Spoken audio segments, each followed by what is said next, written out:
a lot of the expeditions to do the exploration were funded by Christian churches, especially in the United States and somewhat in Europe. And the video I'm going to show you, like the first one, is from a gentleman who was a sponsored researcher and archaeological researcher that was sponsored by the Church of Christ in Dallas. And the video you're going to see today, there are clips of it from about 2007. And that period from about when this gentleman was was doing exploration from about 1980 until 2010. So he was there when a lot of the major discoveries were made, and he's going to share some of them in this video that we're going to see. And again, he calls a spade a spade. There was a lot of arguments between the professional archaeologists and the people that were being sponsored by churches. And the difference was the people being sponsored by churches believed in what they were doing.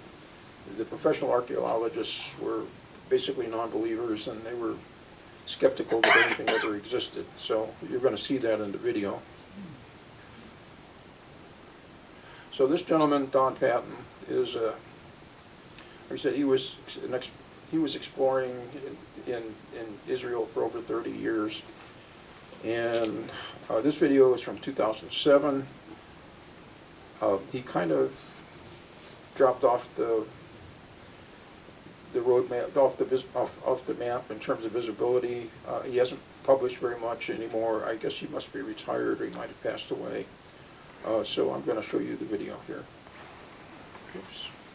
All right, it's going to be stubborn today.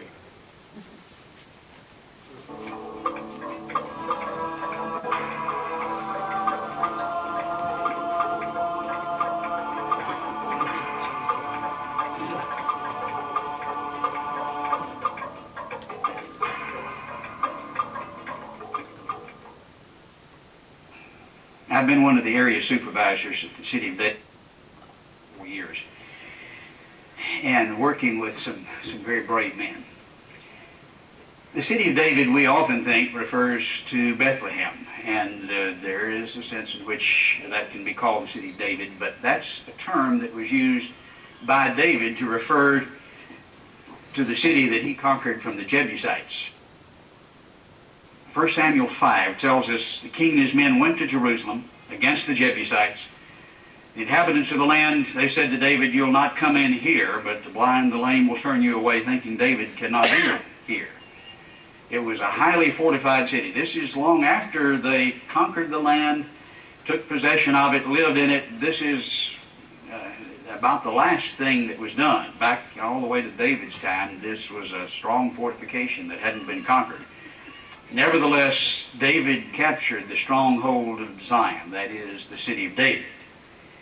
And we continue to read how that happened. Verse 8, David said on that day, "Whoever climbs up by the way of the water shaft and defeats the Jebusites, the lame, blind, hated by David's soul, he shall be chief and captain."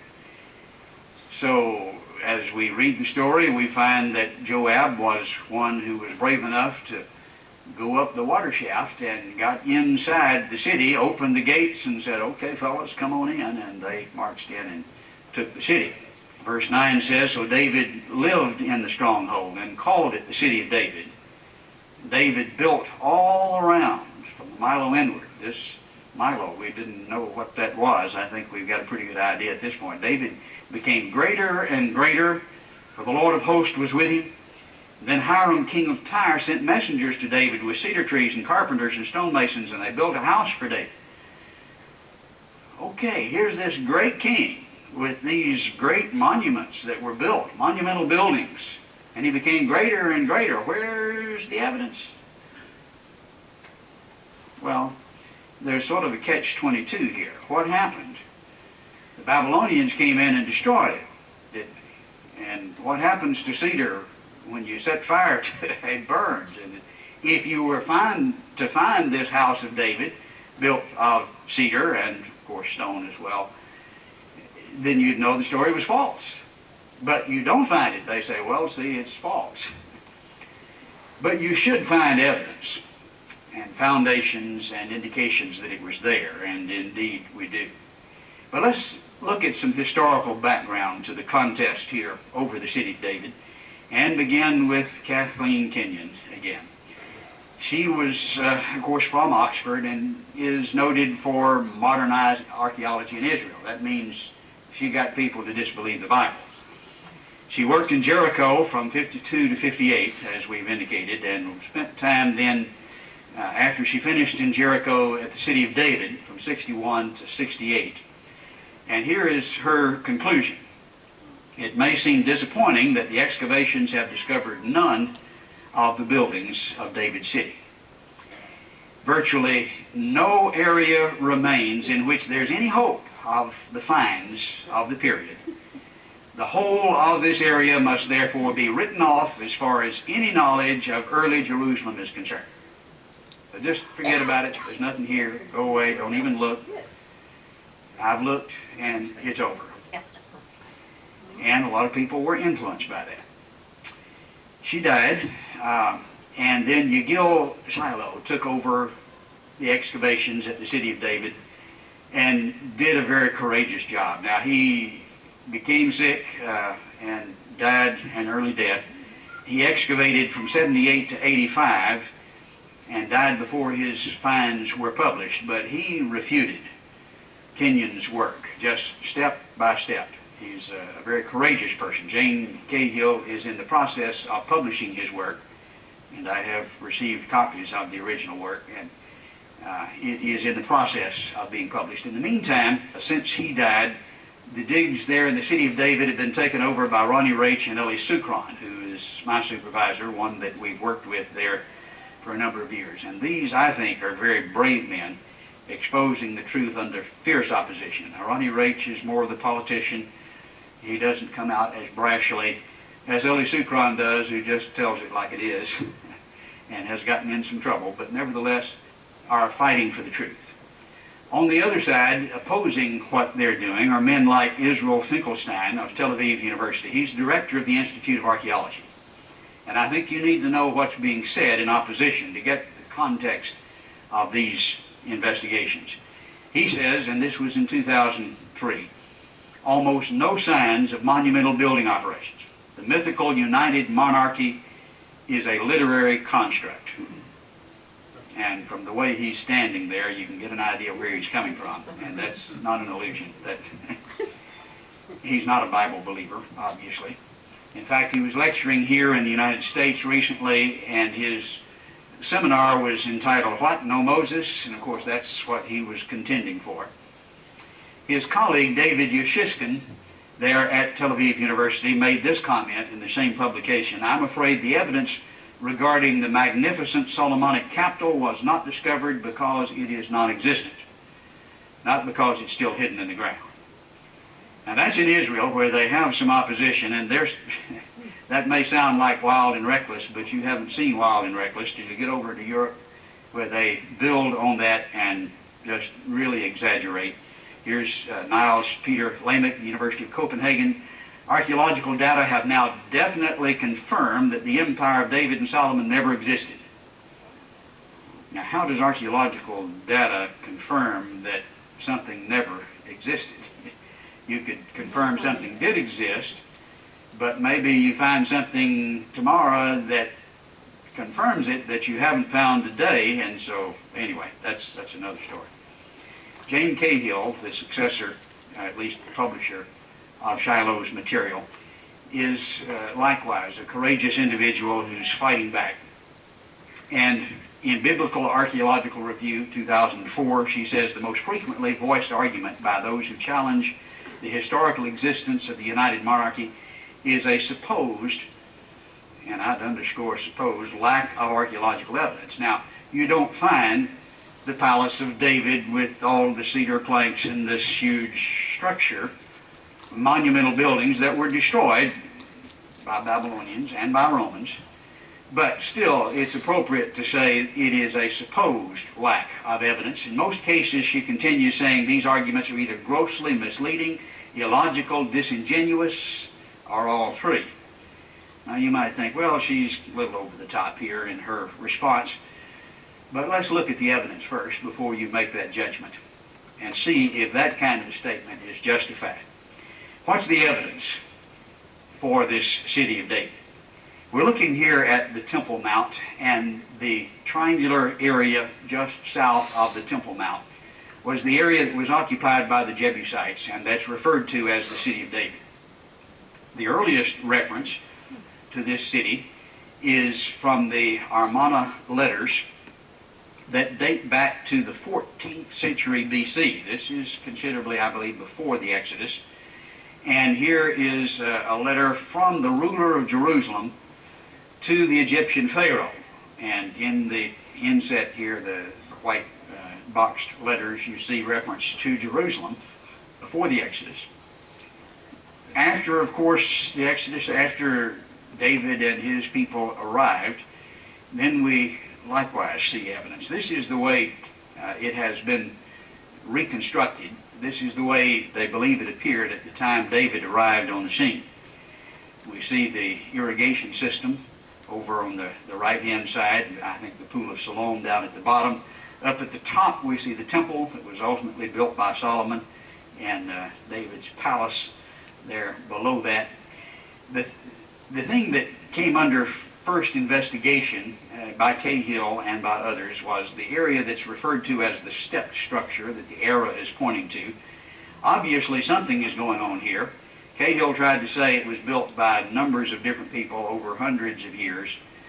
Shiloh refuted that by sinking the square shaft that you see up at the top, and with that shaft showed that the whole thing was interconnected and interdependent and had to be built at the same time, not over long periods, but was built by the Jebusites and was there at the time David arrived. On the foot of this sloping stepped structure, which is the foundation of obviously something that had to be really big. What needs that kind of a foundation? It's been estimated maybe a 6-story building. I mean, you wouldn't need that much foundation without it. On the foot, you see later buildings, and this dates back to the end of the First Temple period, just before the Babylonians marched in. And especially in one of these structures on the foot, the later structures, you have what's referred to as the archive building, for good reason. Important papers were kept here. Well, the papers were burned. They're not available to us. But the papers were sealed with a clay seal stamped by a signet ring or by a stamp of the official that was sending this important document. And this is where a number of them were stored because you find a lot of the seals. And when it's burned, actually the fire fires the clay and helps preserve it. 51 of these stamps, referred to as bully, have been found from this archive building that dates to the time, the end of the First Temple period, right at the time when the Babylonians came in and burned it. As we pointed out, these seals are often used to date things, and you see the thing that did the impressing on the left-hand side and the stamped clay that's been fired on the right-hand side. 51 of these were found, and as they began to look and read what they said, it was astounding. Here's one from Azariah, the son of Hilkiah, that's mentioned in 1 Chronicles 9. This was a member of the family of high priests who officiated at the end of the First Temple period. Then we read of Jeremiah, the son of Shaphan.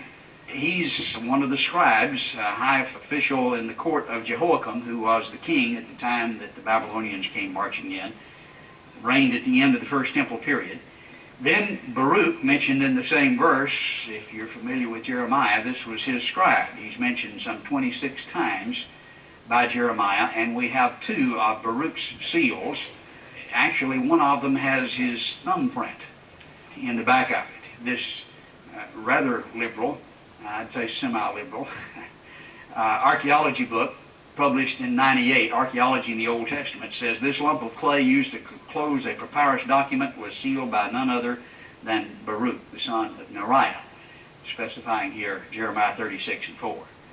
Then the king's son, who gave the orders to seize Jeremiah, to throw him into the pit, Jeremiel, his seal. I mean, these were the kinds of people that would have documents with their stamp on them, and that's what we find in this archive building. The king's son is there. Actually, of the 51 bullae that were found, they attest to 26 mentioned in the Bible. 26 out of the 51 you have reference to. And of course the Bible would be describing the officials of the court. And wow, how do you get greater, more obvious confirmation that the Bible knows what it's talking about when it describes these people? Let's move back in history to the water shaft that's mentioned that Joab went up to conquer the city. 1 Samuel chapter 5. Whoever goes up, climbs up by the way of the water shaft, defeats the Jebusite. There's been a lot of questions about this and some things that were proposed as the water shaft that really weren't. But there was an irrigation system, a spring, we'll look at that in just a moment, in the city of Jerusalem. And water from that spring ran down the outside edge, and then there were holes that allowed the water to go out into the fields to irrigate. Well, Joab went through one of those holes, came up that water shaft, and then into the city. Today, you can walk right down that water shaft, as my wife is doing here. And if you travel over there, this is one of the things you want to do, just like Joab did. The water comes from the Gihon Springs, which is, of course, mentioned numerous times in the Bible. It provides water for the city of Jerusalem, one of the few sources of water in Israel. And it's a very prolific spring. Mentioned in 2 Chronicles 32, it was Hezekiah who stopped the upper outlet of the waters of the Gihon and directed it to the west side of the city. They, of course, now occupy the city, and here comes Sennacherib, ready to attack the city, the Assyrian king, and okay, maybe they're going to come up the water shaft like Joab did, so we've got to protect this, and he did so with an outer wall, and by redirecting the water back to the western side of the city. When you look there at the spring, and you can see the shaft that was cut, where it's pointed toward the west side of the city, and we'll see where that shaft goes in just a moment.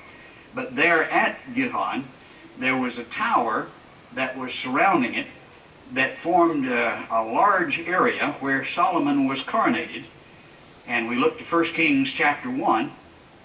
The king said, this is King David, "Take with you the servants of the Lord, have my son Solomon ride on my own mule and bring him down to Gihon, where the springs are. Let Zadok the priest, Nathan the prophet anoint him. They blow the trumpet. Here's a big ceremony they're going to have. And it would be in this restored area in the center of this area pointed to by the arrow. That's where the spring is, and these towers were built around it to protect the spring. Well, they're not really towers. There's really just one tower, we have found out now since this picture was drawn.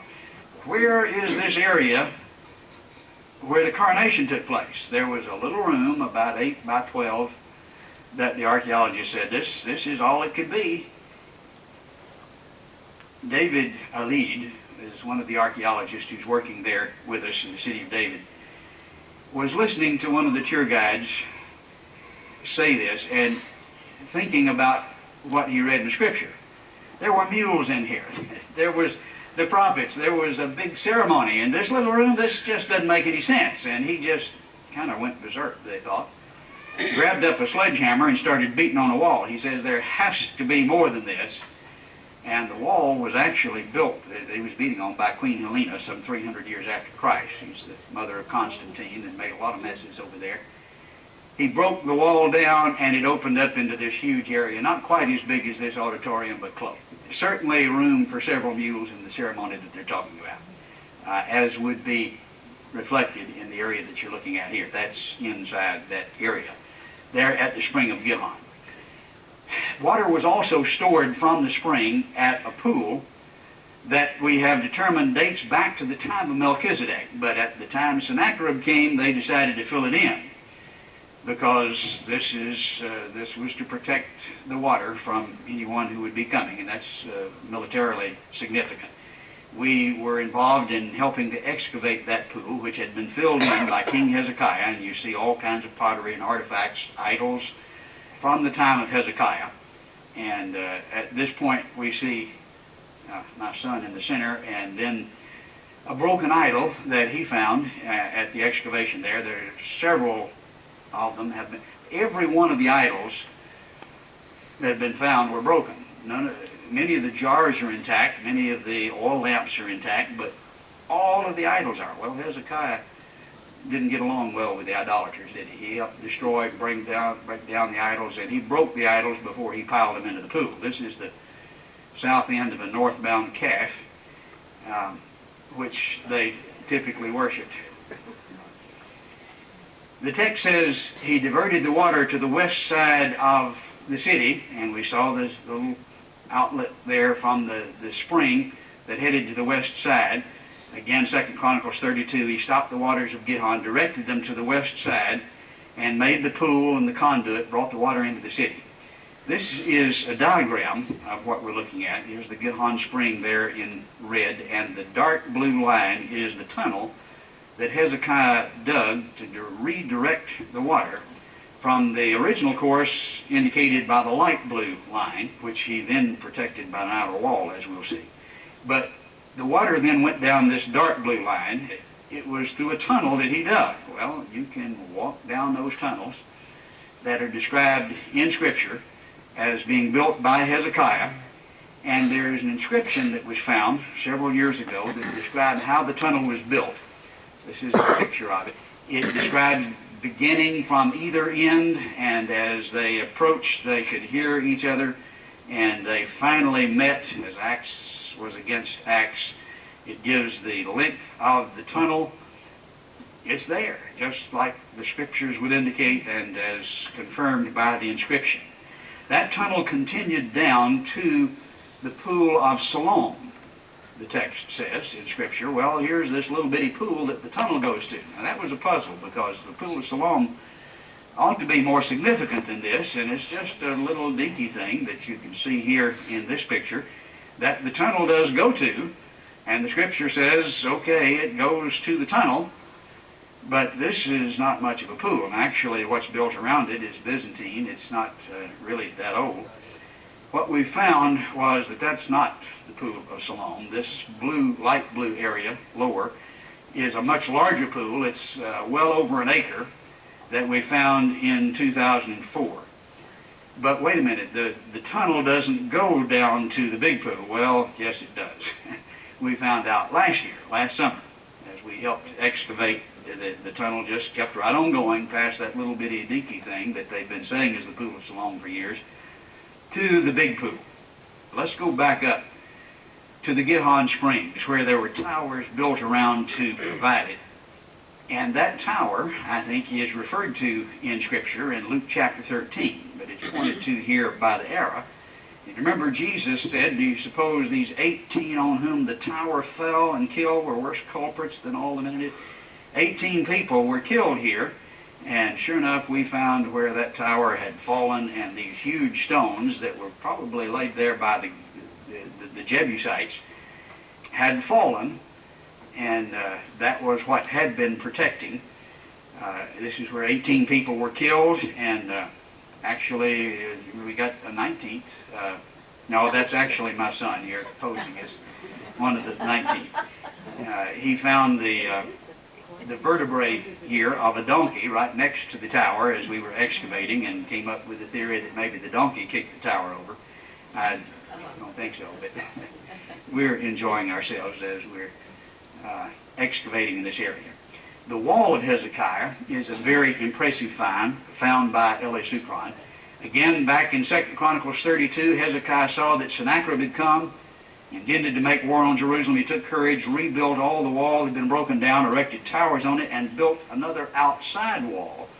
So in addition to redirecting the water to the west side, he built an outside wall that we see here, protecting what Joab had climbed up through. And here it is. Kenyon referred to this specifically, said it didn't exist. There's no wall.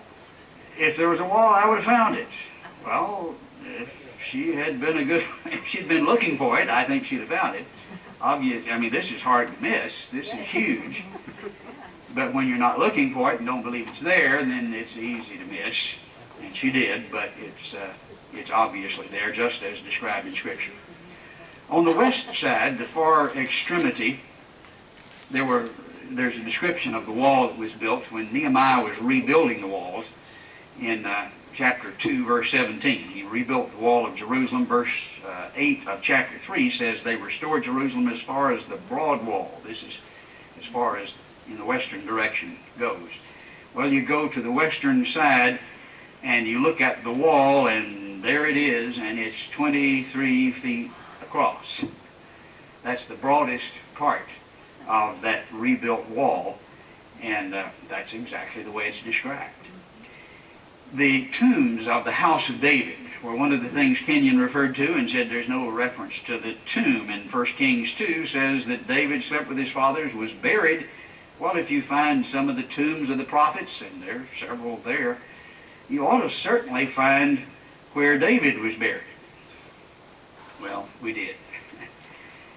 It was difficult because Queen Helena had made this her quarry, and I think it was a beautiful edifice initially, several indications of that, but you see where the square areas are. She's quarrying stones here to build her buildings, and had destroyed this, but even the liberals now acknowledge, yes, this is David's and Solomon's tombs, and they were probably beautiful before Queen Helena destroyed them.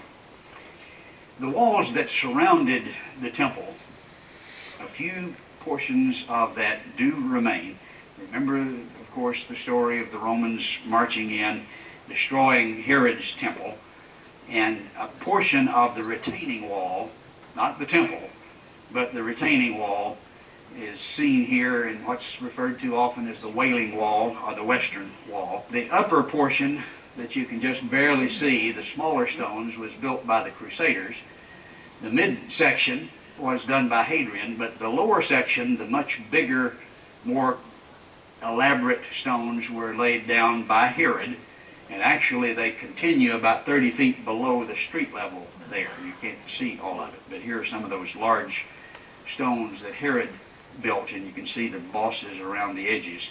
The southern extremity of that same wall was excavated about 15 years ago, and it's really interesting. Again, you see the small stones up top that were done by the Crusaders, and then at the base, Herod's wall. But notice this structure here in the side. It probably looked like this. In fact, there's real good indication that it did. It's referred to as Robinson's Arch. He excavated and found this a good while back, about 100 years ago, though they had not excavated below that. But this is where that arch connected and led to shops, the first century shops that are down here in the foreground, arched over a first century street.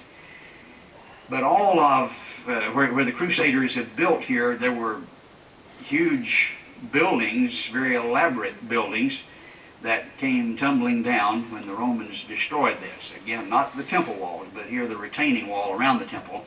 And what we see at the base of that wall then is where those huge stones hit that first century street and just pummeled it, destroyed it, which is exactly what we read about in Scripture. So those walls, together with the fact they have fallen, all testifies to just exactly what we read about in Scripture. As we read the description of the Temple Mount and the Pool of Siloam and this area of the city of David, we read of the stairs that go down to the pool. Nehemiah 3, when they're rebuilding it, spoke of the Pool of Siloam and the stairs that go down from the city of David.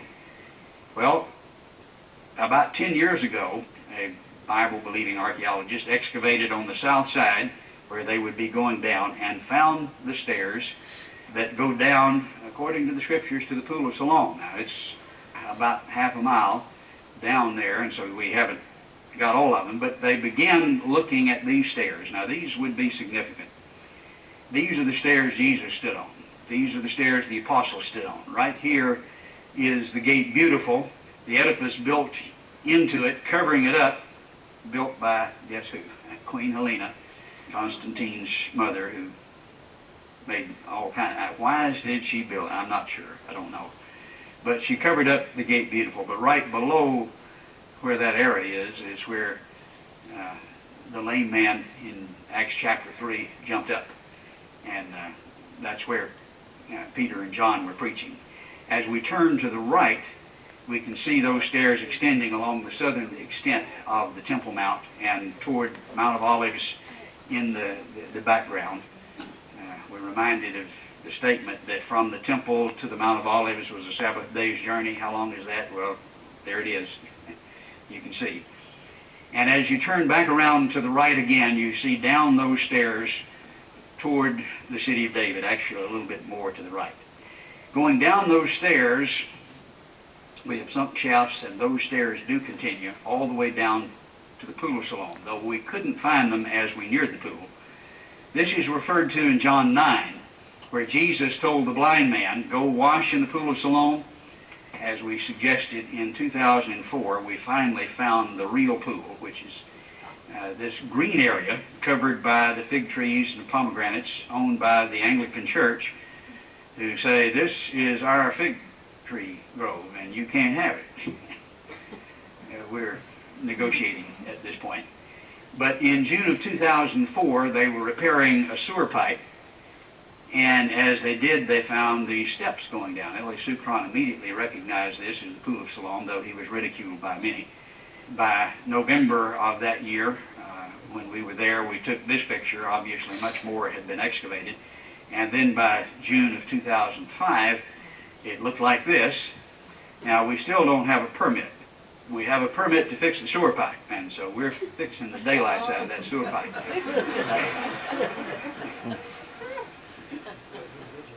But this is what we believe the pool looked like from some shafts that we have been able to sink in various areas. You could have baptized 3,000 people there all at the same time.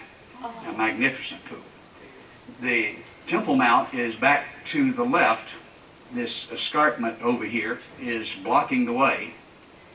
And where are the stairs that go up to the Temple Mount? Well, there were stairs that we found over here, and they led to a plaza with a colonnade, and we thought, well, maybe they go this direction and then they turn and go back to the north.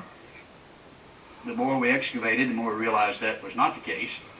But here is the extension, as we showed, that goes all the way down to the Pool of Siloam. We have been excavating there since 2004, and here's my wife working with Ronnie Rach here in the red shirt, one of the supervisors. And this is the way it looked this past June. Obviously a huge pool, but where are the stairs? Well, this escarpment over here on the right is blocking the way, and we kept looking. Here's the description again from Nehemiah chapter 3. Repaired the wall by the Pool of Siloam, the steps going down from the city of David. Well, here we see one of the supervisors marching toward the area, and this arrow is pointing to what was found just a few months ago. There was an area in this escarpment that was just a little too symmetrical. It had been filled in with the debris from the destruction of Jerusalem, and it covered over this huge tunnel that went through the escarpment. And so you see the wooden stairs there just barely that lead right up to that area. And as we stepped through that, we saw, wow, there are the stairs that we've been looking at that go right on up to the Temple Mount. We learned more about that from Josephus, who describes these stairs and a tunnel that's underneath them. It was a sewage tunnel originally, but here we read news had reached him that many had earlier escaped from the sieges of Jerusalem and collect there. But they were trying to get out of Jerusalem when siege was laid by the Romans.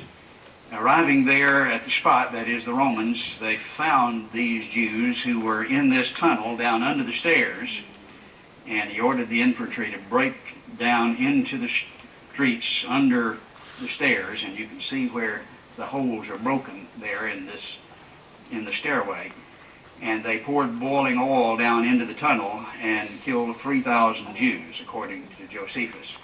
Of course, many more killed in the siege, but this was one of the tragedies.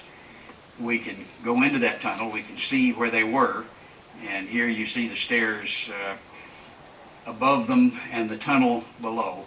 And that has been extended in the last few months, and it gets much larger, about 10 feet high. Notice the statement by Eli Sukkot, who's one of the directors there of the city of David. He says, many of the Jews tried to escape Jerusalem. When the Romans pursued them, they broke the flagstones, descended into the canals of the drainage system, hiding for days at a time, as described by Josephus Flavius. You know what we discovered here in the tunnels? We found cooking vessels, pots with the remains of food inside, which Josephus, by the way, had mentioned. Stone vessels, other objects still preserved from that era. Our assumption is that these vessels were used by the Jews who were hiding there until they were caught by the Roman soldiers. Now, if you look in our artifact room, you'll see one of those pots that he refers to, that the Jews were carrying with them when they were burned alive in the tunnel. A much larger portion has just been revealed and was announced September the 11th of this year.